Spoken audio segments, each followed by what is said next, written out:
I was writing a business book, it's really hard to do, a nonfiction book. And I was like, you come to this point where you go, why am I even doing this? Why am I Right. writing? Like, why?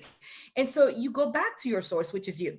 And so I began to do this exercise, which I was teaching for engineers at Microsoft. I was like, let me do this thing for myself. I've done it before, but specifically for the book writing, it served me differently. And the origin story is grabbing a blank piece of paper like this and starting from the point that you were born. Hmm. That's simple. And you put that date, you put that time. It could have been like the best day of your life. Of course, you were born. Mine was kind of in the middle because I was the middle child. So it wasn't that great. Like my mom had already a kid before and nobody was Yeah. really celebrating me. It was like too fast. I can't find a pain that works. But then basically it can be done anywhere and anyhow. I really recommend actually panels on your wall if you can. I've done it different ways, but what you start seeing is the data points of your story, right? Because story is made of information, of data points. And so it's going to look a little bit like this. It's just story, like from the moment you were born all the way to whatever, highs and lows, circles, symbols. Don't write anything, just actually use stories, use pictures or symbols, and that gets your creative juices going. And what happened to me during this exercise, I'd done it, maybe this was my third time. I was on the mode of being a writer and had this imposter syndrome, like,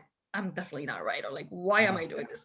And I was actually halfway into like my book abstract, not writing the book yet, but just writing the abstract. And I did this exercise and I remembered, so the brain is amazing, right? I remembered this core memory, which wasn't there before and I had done this before, where I was 7 years old and I got in trouble. I used to get in trouble a lot, but this time I got in trouble because my mom bought us these composition books for school. And I took one whole one and I wrote poetry on it all over. I made a poetry book and I put pictures and stickers, and I got in trouble because we were poor and we couldn't afford this kind of thing.